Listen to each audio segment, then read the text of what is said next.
कल्पना करा, तुम्ही एक अनुदानित शिक्षक आहात. समाजासाठी काम करण्याची इच्छा आहे. तुमच्या शहरात महानगरपालिका निवडणूक आहे आणि तुम्हाला प्रतिनिधी म्हणून उभे राहायचे आहे.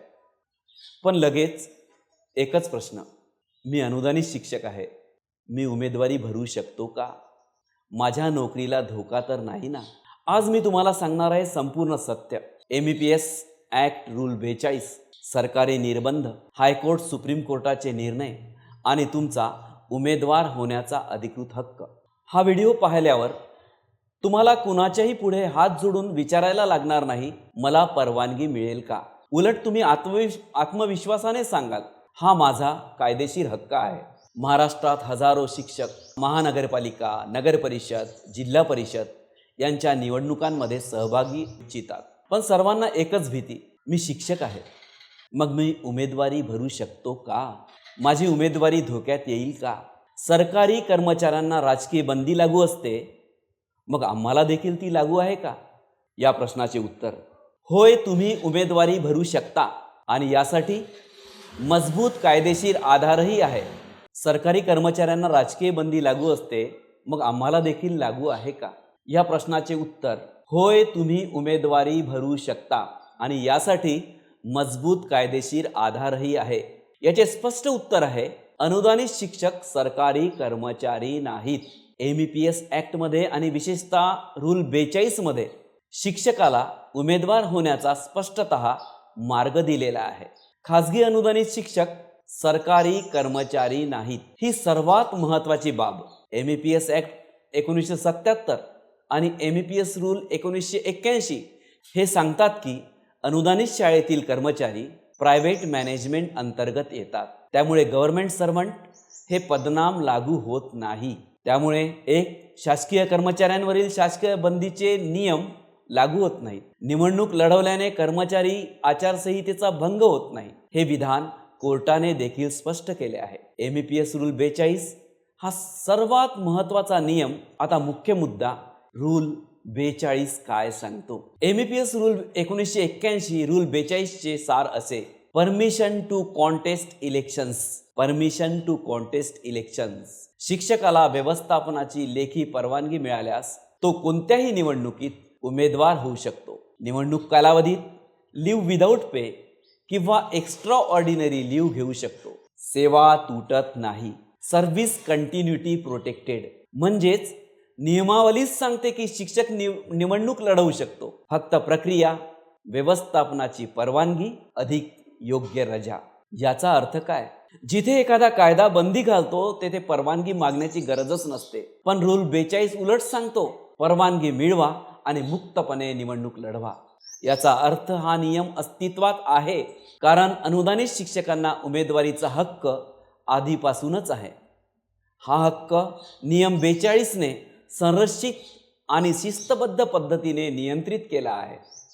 MEPS ॲक्ट 1977 या कायद्यात शिक्षकाने निवडणूक लढवू नये असा कोणताही कलम नाही. शिक्षक राजकीय पदांसाठी उभे राहू नयेत अशी मनाई नाही.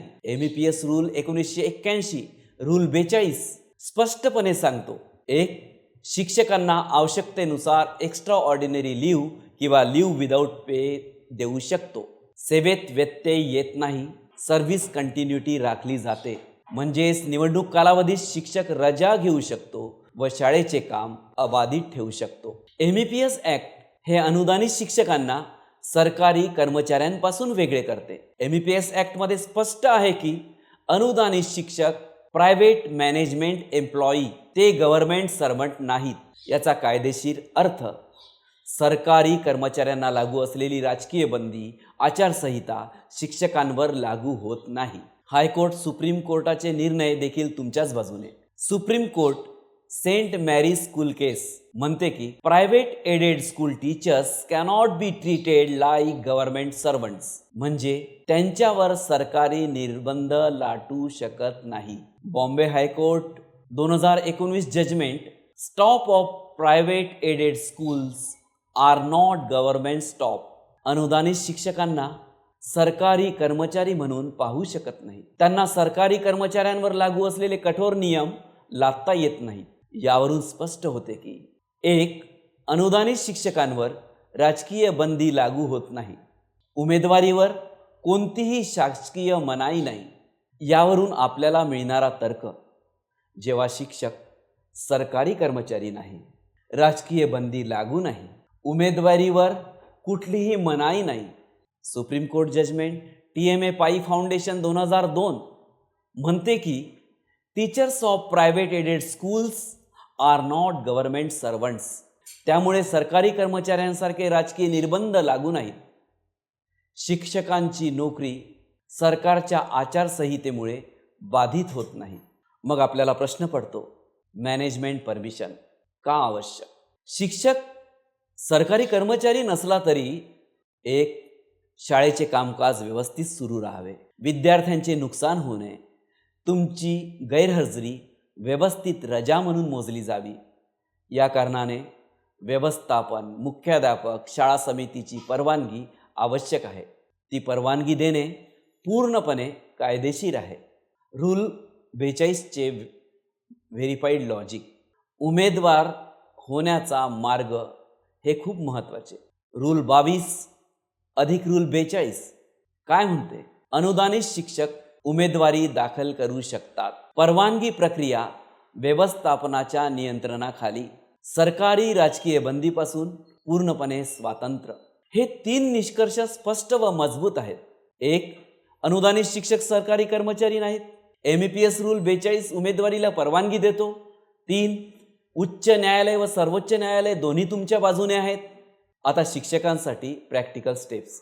शिक्षकांनी काय करावे? 1. व्यवस्थापनाकडे रूल 42 उद्धृत करून परवानगी अर्ज द्या. 2. त्यात हायकोर्ट व सुप्रीम कोर्टाचे निर्णय नमूद करा. 3.